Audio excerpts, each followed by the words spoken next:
ជំរាបសួរពុកម៉ែបងប្អូនទាំងគ្នាបាទស្វាគមន៍មកកាន់វីដេអូថ្មីបាទកថាថ្ងៃនេះគឺយើងបាទនៅបងប្អូនបាទមកទស្សនាការប្រណាំងទូកបាទប្រណាំងស្មាច់បាទបងប្អូនបាទឥឡូវបាទចង់ដឹងថាសកម្មភាពបាទឬក៏វីដេអូនេះមានអីគេខ្លះបងប្អូនបាទកុំភ្លេចតាមដានទស្សនាវីដេអូនេះពីដើមដល់ចប់ចឹងណាបងប្អូនបាទនេះគឺជាសកម្មភាពខ្លះៗរបស់ពួកយើងបាទមុននឹងយើងទៅដល់គឺយើងធ្វើការចេញដំណើរទៅសិនណាបងប្អូនបាទគឺថាគូក្រោយមកឡានតែម្ដងបងប្អូនបាទគូក្រោយឡើងមកឡានតែម្ដងគាត់ថាខ្ញុំមកក្នុងម្នាក់ឯងចឹងណាបងប្អូនបាទដោយសារនៅខាងក្រោយបាទច្រើនពេកចឹងណាឥឡូវយើងមកចេញដំណើរបាទព្រោះអីថាដោយសារតែនៅចិត្តខ្ញុំដែរទេបងប្អូនបាទឥឡូវគឺយើងបានមកដល់ហើយព្រោះថាយើងមកដល់ខ្ទង់ប្រហែលជាម៉ោង 12:71 ណាបងប្អូនបាទដោយសារដំបូងហ្នឹងគាត់ថាអត់សូវមានមនុស្សទេបងប្អូនមានតែអត់សូវមានច្រើនដល់ពេលល្ងាចចឹងណាបងប្អូនបាទស្អែកយើងមកលឿនចឹងទៅបងប្អូនយើងខ្លះគឺអត់បានមកចឹងណាបងប្អូនបាទឥឡូវបាទមុននឹងបាទទស្សនាគឺយើងដាក់បាទនំរ៉ូទីហើយនឹងប្រហិតចៀនប្រហិតអីទៅមកបងប្អូនបាទហើយសិតតែកំពូតែម្ដងបាទក្មេងៗណាស់នេះឥឡូវបាទមុននឹងយើងមកទស្សនាគឺយើងមកដាក់អីដើម្បីនឹងបាទទម្ងន់ពោះយើងសិនមកបាទឥឡូវគឺបាទយើងឃើញបងប្អូនយើងច្រើនមែនទែនបងប្អូនបាទគឺថាកាត់បាទចាប់ដើមហាត់សមនៃការប៉ុណ្ណឹងចឹងណាបើគេចាប់ដើមប៉ុណ្ណឹងឬក៏ចាប់ដើមកម្មវិធីនេះគឺថាម៉ោង 2:73 ឥឡូវបាទម៉ោង 2:73 គេចាប់ដើមបងប្អូនយើងមកច្រើនមែនទែនបងប្អូនបាទគឺថាបាទចាប់ដើមមកតែបងប្អូនយើងចាប់ដើមមកទស្សនាបដាអញ្ចឹងណាបងប្អូនបាទឥឡូវយើងមកមើលបាទបងប្អូនដែលថាបាទគឺថាពួកគាត់ត្រូវប៉ុណ្ណឹងឬក៏ត្រូវការប្រកួតហើយយើងមើលការសមរបស់ពួកគាត់សិនណាបងប្អូនបាទសារខ្ញុំមើលការសមដំបូងមុននឹងគេប្រកួតគឺថាគេសមគេហាត់សិនអញ្ចឹងណាបងប្អូនបាទឥឡូវយើងមកទស្សនាលេងសិនមកបងប្អូនបាទហើយនេះគឺថាបាទថ្ងៃដែលថាត្រូវសមថ្ងៃដែលថា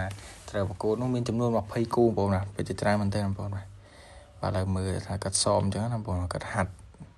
កម្លាំងហាត់ធ្វើតេស្តអញ្ចឹងណាទឹកថាវាមិនអញ្ចឹងណាបងប្អូនបាទហើយសារបាទមុននឹងប្រកួតគឺយើងចាប់ដើមសមឬក៏ហាត់ឬក៏ត្រេនអីសិនទៅបាទដើម្បីនឹងបាទកម្ដៅម៉ាស៊ីនរបស់យើងអញ្ចឹងណាបាទឥឡូវបាទយើងមកមើលបាទការសមរបស់ពួកគាត់សិនមកបងប្អូនមើលលេងទៅសារការសមហ្នឹងគឺថាអត់ដូចការប្រកួតមែនទេបងប្អូនបាទព្រោះថាពួកគាត់ហ៊ានបាទគឺថាពួកគាត់បានបើកទៅតិចតែបងប្អូនសារអត់សូវហ៊ានបើកលឿនទេណាបងប្អូន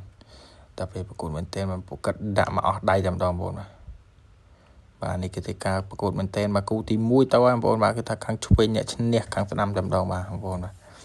ហើយនេះបាទបងប្អូនយើងក៏ចាប់ផ្ដើមបាទមានចាប់ផ្ដើមមកទស្សនាបដាហើយបើថាដើរមើលគេប្រកួតសុកក៏ឃើញទិញមកណាបងប្អូនដោយសារគេហាយកឋិនហាអីចឹងទៅបងប្អូនបាទដោយសារខ្ញុំឃើញខ្ញុំយកមកថតឲ្យបងប្អូនទស្សនាចឹងណាបាទ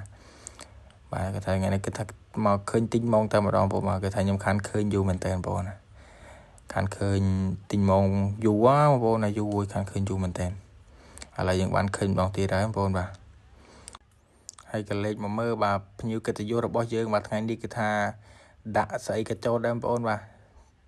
បុកមីបុកលហុងបាទប្រហិតចៀននំរ៉ូទីអូបាទ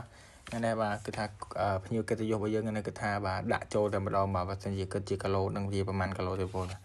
បើសិនជាអាចថ្លឹងគីឡូនៅក្នុងពោះបានអញ្ចឹងណាបងប្អូនប្រហែលជាម្នាក់ 4-5 គីឡូអីហ្នឹងបងប្អូនគឺថាម្នាក់នេះដាក់ឡើងយ៉ាងនេះតែម្ដងបងប្អូនបើគឺថាក្តាប់នេះមិញដាក់បុកមីអីហើយបាទគឺថាគេស្រេចទឹកគេខាកយណាបាទឥឡូវគេផឹកទឹកមួយសិនបាទគឺថាបញ្ជាក់ពីភាពស្អាតស្អំអញ្ចឹងណាបងប្អូនបាទឥឡូវបាទគឺយើងបានធ្វើដំណើរចេញបាទទៅផ្ទះវិញហើយបងប្អូនបាទហើយសូមអរគុណបាទបងប្អូនបាទសម្រាប់ការតាមដានទស្សនាវីដេអូនេះបាទពីដើមរហូតដល់ចុងបញ្ចប់ចឹងណាបងប្អូនសូមអរគុណបងប្អូនបាទហើយជួបគ្នាវីដេអូក្រោយបាទបងប្អូន